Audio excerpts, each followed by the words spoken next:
everybody. Recording live from somewhere. This is Zach Couples with episode number 150 of the Movement Debrief. And today, folks, we're going to talk about some phenomenal abdominals because we're going to talk about all things core training. Yes, folks, you've been told that maybe your core is weak and that's why you got rib flares and that's the problem with your anterior pelvic tilt, so on and so forth. Is that really what's going on? Stay tuned. Because your boy, Big Z, has got a bunch of questions that have been asked by the people. They will be answered for the people by this people right here. Fam recognize fam. Without further ado, let's debrief, shall we? Before I dive into this first one, I have to dedicate this debrief to the late, great rapper DMX, because he unfortunately passed away today. Enjoyed him a lot growing up as a kid, and it's sad to see anyone go like that, especially when there's drug use involved. So to all of you hip-hop fans, today is a sad day. Rest in peace to DMX.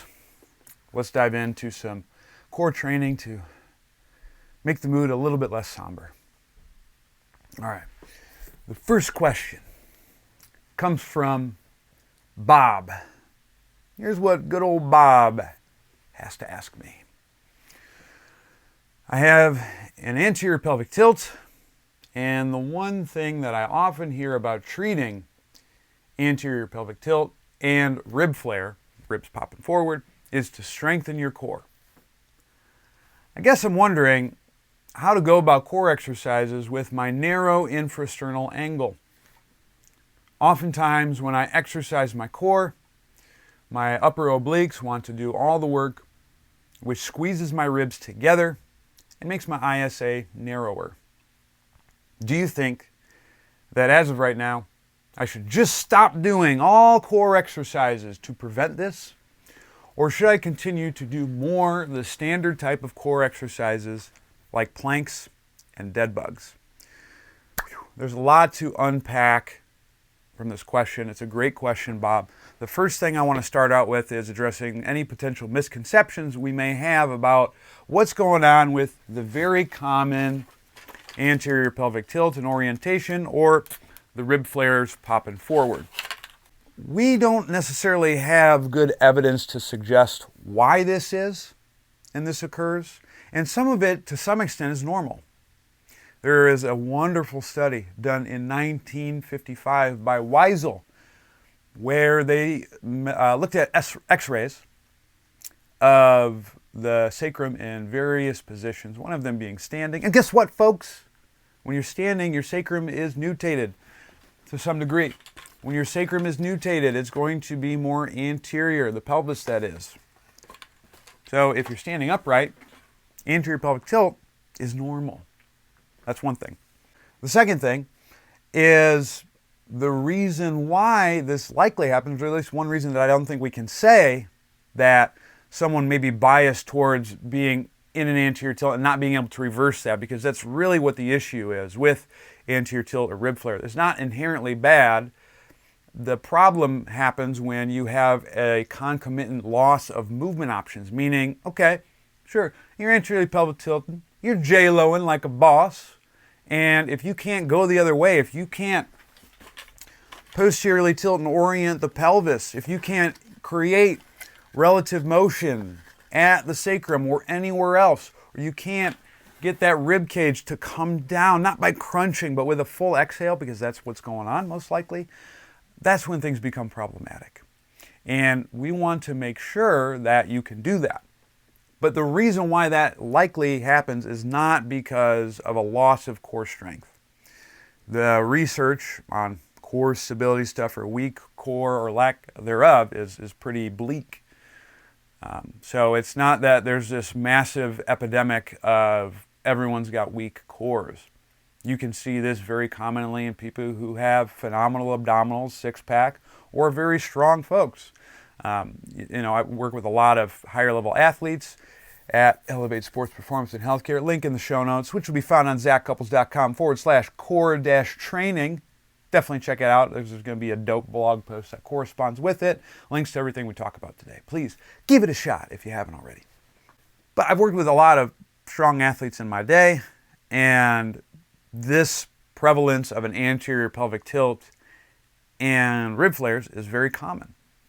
And you can't tell me that these extremely high level, high force producing, fast athletes have a weak core. Like if the core was weak, they would not be able to perform at the high level that they are. So I think that there's just a little misconception about what really is going on. What I think is the more important thing with this, if you're seeing an anterior pelvic tilt and a rib flare and you don't have an ability to reverse it, there's likely a loss of movement options occurring in the ventral cavity. Ventral cavity being thorax, abdomen, and pelvis. And we want to try to do things to reverse that. In fact, consider this. If I have a rib flare and I have an anterior pelvic tilt, you might not be able to produce as much force through the core muscles, the abs, as you would if you were in a different orientation. And the reason why has to be because of the relative leverage or lack thereof that these muscles would have in that position. Because what's going on from a biomechanics standpoint when you see this? If I have ribs that are flaring outward, essentially what's happening is the thorax is migrating into a forward or anterior position. You're getting increased extension through the posterior aspect of the body. And the thing that pushes the ribs forward is the diaphragm's position. If the diaphragm maximally descends and flattens, it starts to have more of an anterior orientation, and that can lead to the ribs doing what they're doing. And that doesn't mean that it's completely descended and there's no dynamic movement. It just may be that there's a loss of dynamic movement because there's reduced excursion into the ability to eccentrically orient the diaphragm. When the diaphragm flattens, folks, what is it pushing on as it flattens or as you take a breath of air in? Because that's when the diaphragm gets pushed downward. Well, folks, it pushes the abdominal contents downward as well. And what may happen as I get this downward pressure of the viscera moving downward is it may be too much for the pelvis to catch, and then subsequently the pelvis will dip forward because of the increased downward movement of the viscera. And so from a biomechanics standpoint, we would want to restore respiratory things to likely make this happen. With that said, in that particular position, if the abdominal contents are being pushed downward and forward, that's going to make the lower abdominals more eccentrically oriented because the viscera is pushing into the ab wall. That's going to put the ab wall in stretch, and that may make it more challenging for the abs to produce force or to concentrically bias themselves. And that doesn't mean that the abs are weak.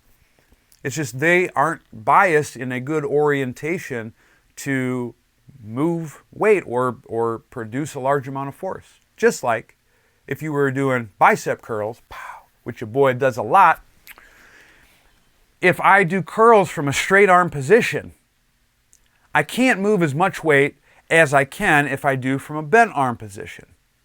But we wouldn't say that, well, Zach, the reason why you can't curl as much weight with your arms straight is because your biceps are weak. Did you see these things? No way in hell are my biceps weak.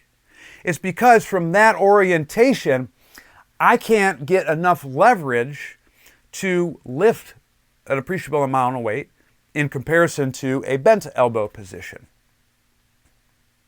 That's the difference. I would argue the same thing is likely going on with those phenomenal abdominals of yours, folks. If the diaphragm is descending very far and it's pushing the viscera downward and you don't have an ability to reverse that, that's going to make it much more challenging for you to create an abdominal contraction to push the viscera back upward, hence might not be able to produce adequate force through the core. But now here's the interesting thing that my main man Bob talks about with this particular situation. He mentions, because he's a narrow infrasternal angle, for those of you who don't know what a narrow infrasternal angle is, basically it's just where the angle at the underside of the xiphoid process of your sternum is less than 90 degrees, so it's going to be shaped like this. But with that particular presentation, the way that that happens from a biomechanics perspective is as the diaphragm descends and flattens, you have increased negative pressure within the thoracic cavity that causes the rib cage to collapse inward. One. Two, the line of pull of the diaphragm changes on the lower aspect of the rib cage, and that also contributes to an inward pull, causing the ribs to essentially collapse in.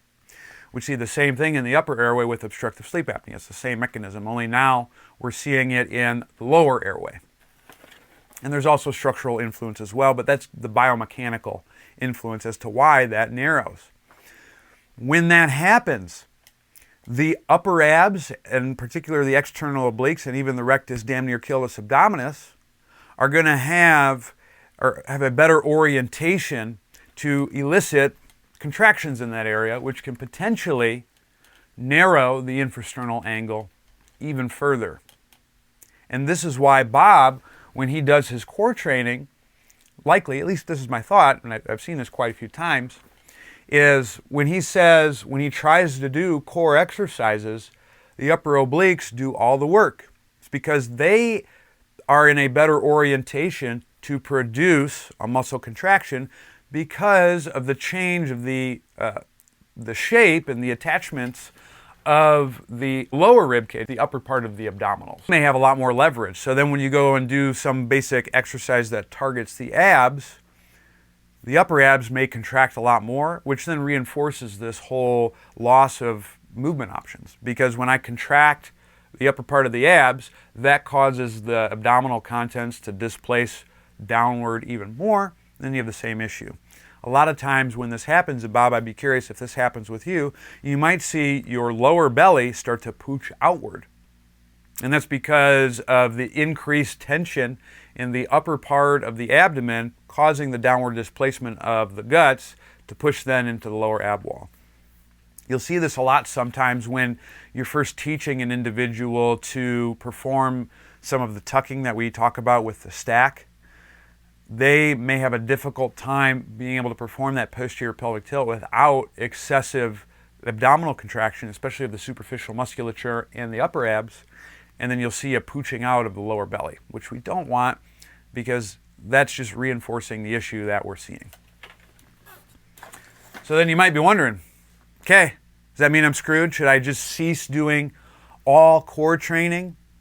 Should I stop with my chops? Should I stop with my lifts? Should I stop with sit-ups and let my ab training go adrift? I don't think so. I think what you have to do is sweat the technique like my main man Eric B. and Rakim used to say. Some of the greatest rappers of all time. No, actually, Rakim. He's probably well lauded by many.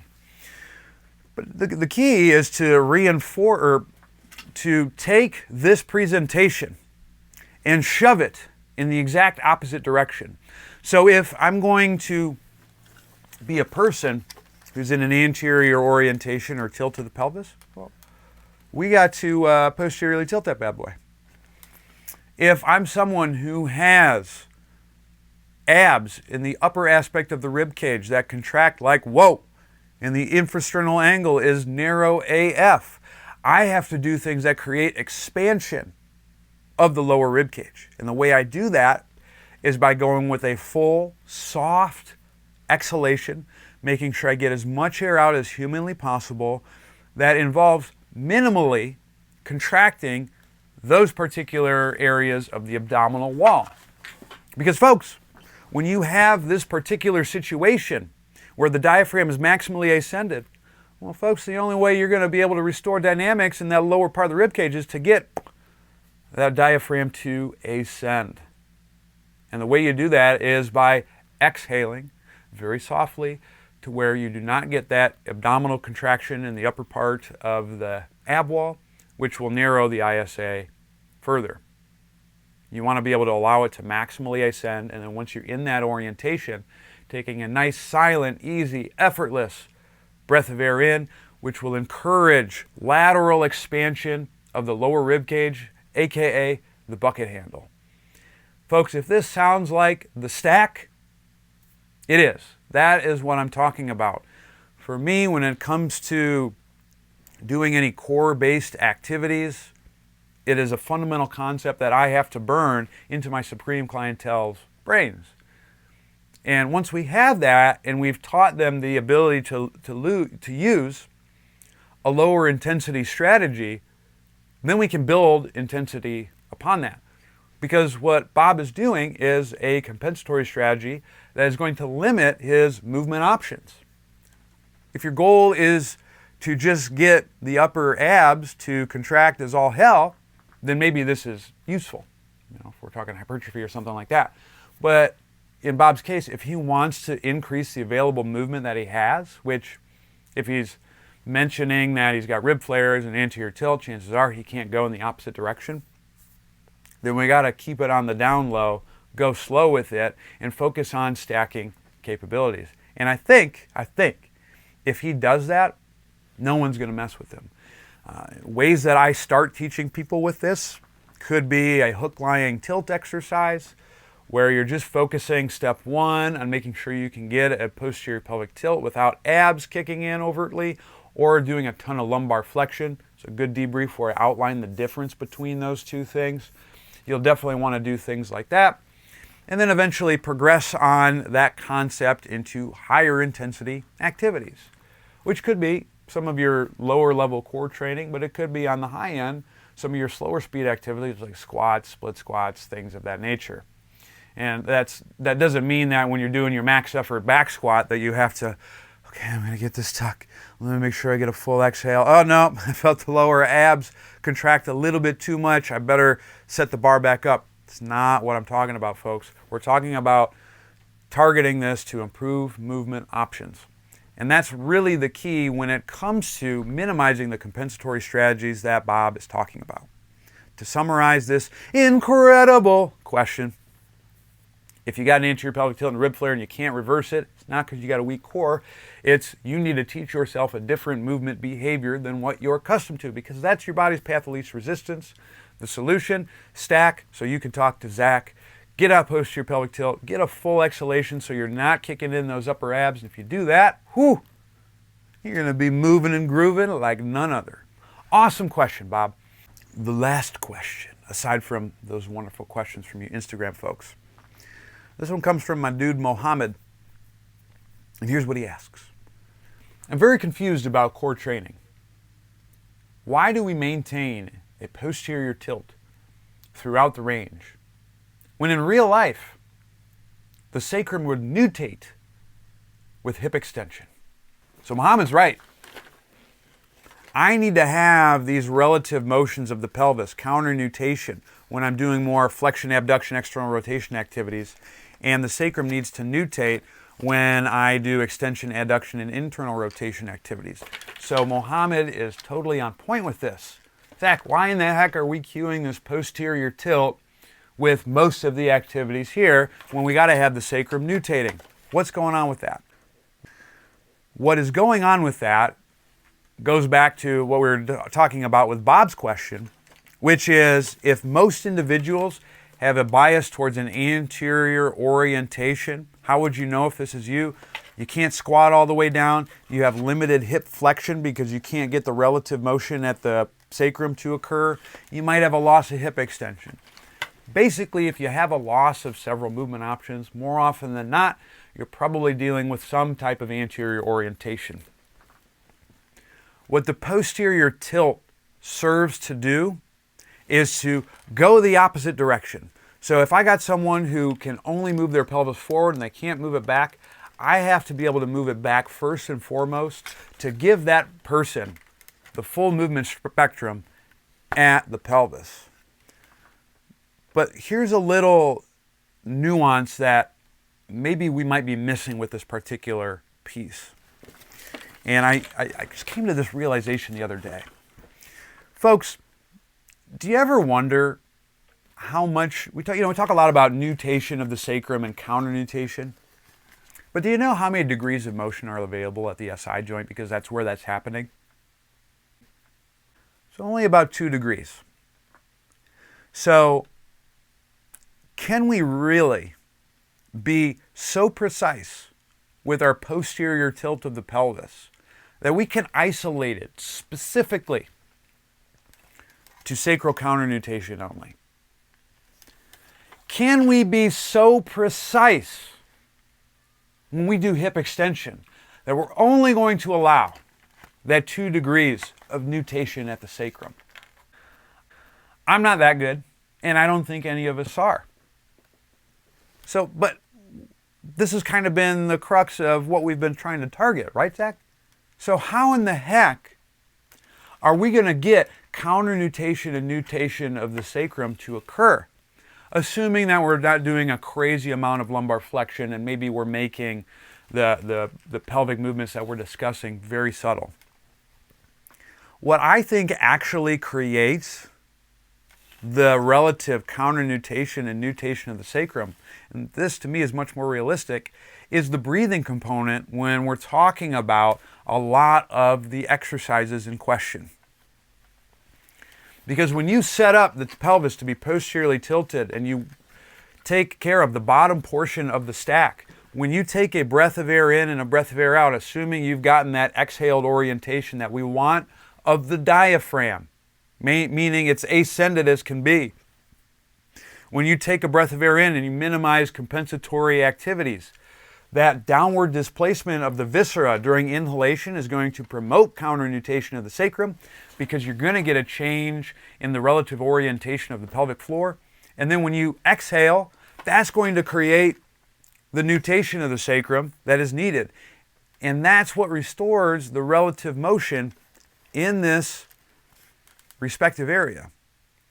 It's not hold the posterior tilt and then just move like this forever. It's breathing and expressing movement options that is going to take care of it. And that's one thing that I've probably had an issue with a lot of the people who I've coached with, that I've been doing a much better job of now getting them to appreciate, is a lot of times people will go through activities, whether it's a squat or maybe it's some of the, a chop or a core exercise or anything, and they would just tuck. They would just go tuck themselves. And I'm like, tuck you, that's not what I'm talking about. I want you to tuck and get the full exhale component, because when I get that, then I'm going to get that counternutation and nutation of the sacrum. Because when people would only tuck, they would not get the most out of the activity. They might do some weird thing in the squat where they're shoving the pelvis way forward. They might complain of some back discomfort, and they might, like on a split squat, their pelvis might look like it's in a good orientation, but you'll see their rib cage jut way forward, which is a common compensatory strategy that you'll see in a split squat. And I think the reason why that is, shame on your boy Big Z, but hey, I'm getting better just like the rest of us, is you have to take into account the lower rib cage position with this. And it's that mechanism of breathing that's going to restore the relative motions that we should be seeing at the sacroiliac joint. Now, folks, this doesn't mean that, all right, we're going to go do some cutting training, and we're going to work on your change of direction capabilities, but before you descend into the cut, you got to make sure you got this posterior tilt. You got to make sure your lower rib cage gets dropped and everything will be good. False. That's not what I'm talking about. When I'm talking about these concepts, especially with some of the things that Mohammed was mentioning, we're utilizing the stack to restore movement options, and to me, this is better served when we're talking about lower intensity and slower speed activities. So any of the basic reset drills that you might see on my YouTube channel, any of the day one material in terms of coaching the stack or activities that restore movement options at my seminar, Human Matrix, those types of things. And I would even argue some of the loading activities that we might do with an individual, such as any anterior loaded squatting, split squats, step-ups, pushes and pulls, those are the times where I think focusing on these concepts, especially if the goal is to maximize movement capabilities, is paramount. And you might be coaching a little bit of a tuck with these activities, but don't worry, Mohammed. You're going to get some nutation of the sacrum if you're getting a full exhalation. Or if, hey, You know, you got someone who needs to be a part of the counternutation nation. Well, if you get them a good inhale and they keep a little bit of the ab tension, they're going to be able to express that movement that you oh so desire. Where I'm not coaching this is higher speed things. Meaning, if I got someone who's jumping, I don't have them get their tuck, I don't have them get their exhale, and then they jump. That's unrealistic. That's not going to transfer adequately to the terminal tasks that they may want to do. Same thing with cutting, change of direction, sprinting. Not going to do it during those moves. But what I am going to do is choose appropriate exercises with the appropriate constraints where they can demonstrate the movement qualities that I want them to be able to do and that they should be able to do to produce the most force, move the fastest, be as explosive as it can be, and minimize any potential negative consequences of the task. For example, let's take a counter movement jump where you're just dipping down and jumping up as high as you can. If you want to jump really high in the air, you want to get as vertical as can be, your counter movement needs to be downward, not backward. You don't need a posterior pelvic movement. It has to be downward. Think of it like a bouncy ball.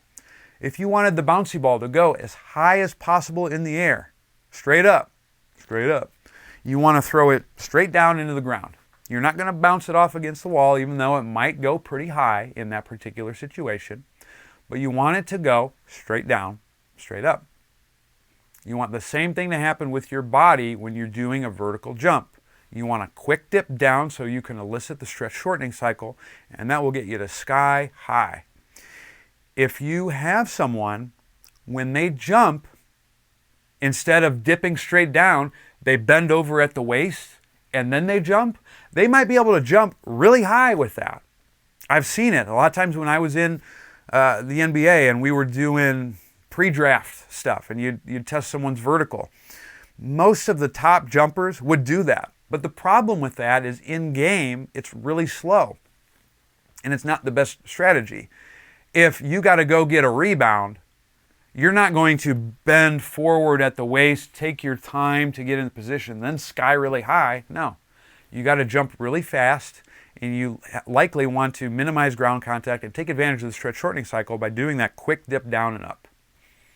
So if you have someone who has a difficult time with that, you might need to select an intervention or a strategy that works on their ability to initiate that quick dip into the vertical jump and minimizes either forward bending at the waist or posterior pelvic displacement. What this might be is you could do a seated box jump. You could do a seated box jump to tap, where basically what I do, and I actually did this with someone this week.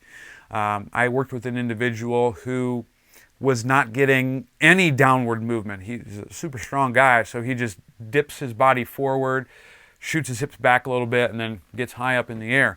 So what I did in that particular situation was I had him stand in front of a box. He had to bend down, squat down, tap the box, and it wasn't super low. It was, he was probably getting about 45 degrees, 40 degrees of hip flexion. He had to tap down and then jump up to a box so we could get him vertically displacing his pelvis when he performed the vertical jump. We did that, and he was able to jump pain-free and was able to start initiating the counter movement that you need to jump well. I didn't tell him tuck his hips. I didn't tell him, hey, make sure you get that nice full exhale of your rib cage. Hold the posterior tilt the whole time. Didn't happen. I just chose an appropriate exercise for him to express the movement that he's supposed to. And that's really what you have to do when we're talking about the higher intensity activities. And really we should do that for just every activity. If you can choose a move that puts your supreme clientele into the positions that they need to get the adaptation you want, that should minimize the amount of coaching that you should have to do for that particular task. Doesn't mean it's completely eliminated, but it should reduce the amount, especially if you've taught them some of the fundamental concepts that they need to be expressing, aka the stack, aka talk to Zach, in the beginning. And that's where I differentiate these two things. So Mohammed, We don't need to posteriorly pelvic tilt through everything, but it is a useful way to restore movement options and teach some of the fundamental aspects that are needed to allow people to move effectively in multiple directions. Do you do that at high speeds? No. Do you need to do that with things where you're driving hip extension? Probably, but don't worry, you're going to get sacral nutation if you can perform the full breathing sequence without compensatory activity. Unbelievable question, Mohammed. By the way, if you want some help applying this to your Supreme clientele, maybe you're like, this sounds really good, but I don't know how to coach the stack. Or, okay, so we worked on this, but what does that look like on a split squat? What does that look like with pressing? Check out Human Matrix, my seminar. I want to point this out because, folks, the next one that's happening is going to be May 29th and 30th in Boston, Massachusetts. The early bird is ending April 25th at 11:55 p.m. This one is going down. We got a good group of people going, so please sign up. Hope to see you there. There's a few others going on this year. I'm still working on getting a few more scheduled, so definitely check that out in the show notes, which again are zachcouples.com/core-training. First one is MCHYT Feet 66U. Thoughts on abdominal activity during gait. The abs should be active during portions of gait because, especially your oblique muscles, they are your big rotators of the thorax. So when you're rotating naturally through the gait cycle, you're probably going to have some activity of that. Do I cue, hey, I want you to feel your abs when you are hitting your left outside heel? Nah, don't really do that. I don't really cue much with gait, really, at all. I'd rather use drills and then just have people walk. If anything, if I have someone who's really anal and they want something, I might cue them to swing their arms a bit more and maybe to be aware of heel contact. That's about as far as I get with most people, though. Here's what Dan's got. Hi, Zach. Are the basic breathing exercises you do safe for people with high blood pressure and a history of heart issues? Yes. I do this a lot with people who have high blood pressure. The thing you want to watch with someone who does have high blood pressure is the Valsalva maneuver, which is holding your breath. That's when you get an increased pressure buildup that can escalate blood pressure to a very high level. But going through a full exhalation, a lot of times, especially given the parasympathetic activity that can happen with a full exhalation, that can actually dilate the blood vessels, which can be a favorable thing. So going through that full exhalation, even initiating somewhat of a controlled pause, can be very safe and effective. If you are hesitant about it, you could just do a few breaths and then just recheck someone's blood pressure and make sure it's in a favorable position. But yeah, the full breathing sequence is totally safe for these folks. You just want to be mindful of minimizing things that increase pressure in the body, and that's where the Valsalva maneuver is the big offender. When I do a Valsalva, I inhale, so I fill the lungs with air. That increases the amount of pressure in the thoracic cavity, which reduces space in that area, right? It's kind of like if you got a Instant Pot. Link in the show notes. If you don't have an Instant Pot, you should cook with it. If you have an Instant Pot and as it fills with air and the pressure increases, the heat increases, and that's what cooks the food, then what you're doing is you're essentially creating tension against that pressure, so you're not allowing air to escape, and that increase in tension is what allows you to move maximal weight, but it increases pressure to a very high degree within the ventral cavity, which is great if you're lifting heavy things, but it's not so good if you have high blood pressure. That's different than a pause after an exhale, because when I've exhaled, I've reduced the amount of air that's in the thorax, so it's a lower pressure environment. And when it's a lower pressure environment and you do a controlled pause in that area, you don't have the same contractile effect occurring in that environment. So they're two different things, and that's why a Valsalva maneuver can increase blood pressure so much. In fact, it's that high amount of pressure that helps you lift the substantial amount of weight. That's why we might say things like pressure equals concentric orientation or concentric activity equals compression. That's the difference that we're talking about when we're using something like a Valsalva maneuver. Coach Angelina, what you got?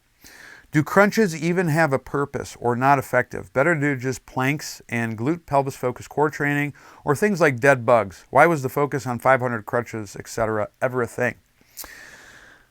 I am actually a pretty big fan of sit-ups and things of that nature, and I have to give credit to Daddy-O Pops Bill Hartman for really challenging me on this, because I think definitely early on in my career, I was very anti-core, like sit-ups and crunches and things of that nature. And I think some of that probably went through the McGill research. But again, I actually did a debrief a while back on is spinal flexion bad. When you deep dive into the research, there's a lot of good stuff in vitro that maybe shows flexion could be bad. But then when you apply it to human beings, it doesn't seem to hold water. There's probably a deep inside joke in there. So is sit-ups and all that bad? No. Definitely check out. I'll link that in the show notes because it's, I think, a very good debrief that really looks at the evidence. So I don't think crunches are inherently bad. Are there some people who it's better for than others? Yes. It's not something I would give someone in the beginning, at least a crunch or a full sit-up. And the reason why that is because the common compensation people will do. Two things. One, if you have someone who has a big rib flare or even a wide infrasternal angle where they have a ton of eccentric bias on the front side of their body, it can be really hard to perform a crunch effectively. And so what they may do is, well, they might not be able to get up into that position, or you might see them just bend at the sternum, which then juts the head forward. And then you get too much rectus, damn near gluteus abdominis. You get a lower pooch belly, and you're probably not training the abs the way you want. So a lot of times when I'm coaching someone through a crunch progression, I like to start from the bottom like your favorite Drake song and do a lot of reverse crunches. Eventually, once we've got good segmental motion of the spine, how would you know that? Squat looks really good. They're getting good posterior movement. You might see external rotation-based measures improve. Then I totally think doing some type of sit-up activity can be quite effective. In fact, I think they're pretty solid to get posterior expansion in the later phases of things. And folks, you know, people poo-poo sit-ups for a long period of time, but what do you think a Turkish get-up is? It's a single-sided sit-up. So why would a bilateral one be a bad choice? Probably not the case. Now, if we're talking about EMG activity of abs, say you want abdominal hypertrophy, I need to double check the most up-to-date research, but I remember, I think it was in JOSPT, I remember reading about this several years ago, where they looked at EMG activity. Now, you know, EMG has its limits for sure, but it's probably useful when we're talking about hypertrophy training. But they compared a lot of different tasks like sit-ups, crunches, ab wheel rollouts, jackknives and Swiss ball planks, or not planks, but pikes. And your sit-ups and crunches don't activate the abs as much in comparison to something like an ab wheel or a Swiss ball pike or jackknife. They do increase hip flexor activity a bit more. And folks, the hip flexors aren't these demonized muscles that we just like need to cut out of our lives, because we do flex the hips. So it's probably not a bad thing to train those things, assuming you have adequate movement options. In some cases, it might be warranted to do so. That's kind of where I'm at with sit-ups and crunches. For the right people, if you got someone who can exhale, they can concentrically orient the front side of their body, they can get the lower abs to drop, some of the stacking components that we talked about previously, Coach Angelina, I think they are totally within the wheelhouse of something to do. And they are pretty safe. Again, check out the Is Spinal Flexion Bad debrief that I will link in the show notes. Awesome question. Oh, my man. The most consistent question asker, Ruben Rothel 3000. Great name. Any relation to Andre, by the way? Is using the propulsion arc a good way to choose position for core exercises? So for those of you who don't know what the propulsion arc is, that is a concept from Daddy-O Pops himself, Bill Hartman. And basically, if we're looking at flexion, either extremity, uppers or lowers, the early phases of flexion have more of an external rotation or expansion or eccentric orientation bias. From that position, when we get to the mid-ranges, you're driving more internal rotation or concentric bias. And then when you get to the end range of flexion, you're getting, again, more external rotation, eccentric bias. So can we utilize those arcs to select appropriate core interventions? Absolutely, we totally could. Let's use a series of chops as an example, because I think that's probably one area where we could manipulate these the most effectively. So let's first look at our different bases. So let's say we do a seated chop as an example. I can bias the chop at the pelvis to initiate any of those potential things. If I need more ER, I might have someone sit in a high sit position where the hips are higher than the knees. If I need more IR bias, I might go at a 90-degree angle. Or if I need to get that last little bit of hip flexion, I might have them sit way at the bottom where the hips are lower than the knees. Or if I need to drive rotation, I might choose a half kneeling or a staggered stance position. Again, applying the same principles that we talked about with this arc. And then depending on what direction I move the cable, I would have the same qualities available. If I do chops, that's looking at more posterior expansion, lower posterior. If I do a horizontal chop, then I'm going to be driving you're going to drive rotation, of course, but that could potentially get me more anterior expansion, especially with the reaching side. And then with a lift where I'm going overhead, that could potentially encourage a bit more posterior expansion in a given area if we looked at the same area in question, which could be the reaching side. All of those two will be driving rotation, so you're still going to get expansion in the opposing direction on the contralateral side. So I definitely think you can utilize propulsion arcs or really anything to determine what might be the most effective core exercise for the individual in question. So if someone, let's say, has loss of posterior expansion and they have a decreased amount of external rotation-based measures in the upper thorax, you might choose activities like reverse crunches, which are going to allow inversion to happen, and also you're going to be doing segmental flexion as you go up into that position. You might utilize chops to encourage posterior expansion. You could potentially argue suitcase carries, getting good arm swing, which is going to drive rotation of the thorax, could elicit the same thing. And then boom, there's your 3 core exercises that you could do over a 3 times a week training cycle. And you can apply that ad nauseum depending on whatever movement you are trying to drive for that particular individual. Awesome question. That's a good stopping point for us today. I want to thank all of you beautiful, sexy, outstanding people for tuning in to today's debrief. I hope you like the format switch because I love the questions that you're asking, and I want to try to get through as many of those topic related as we can, because I realize I can't answer everything in one thing, but if we can keep it on the topic, y'all are making this a better thing. So thank you, wonderful fan, for that.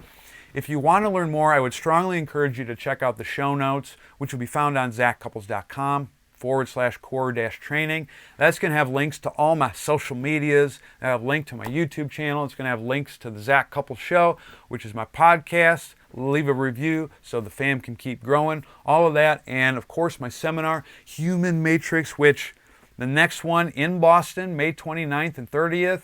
You definitely want to sign up for that. But I'm also going to be in Ann Arbor, Michigan, Wyckoff, New Jersey, Philly, and Charlotte, North Carolina later on in the year. So definitely check those out if you're near there. It'll all be linked in the show notes.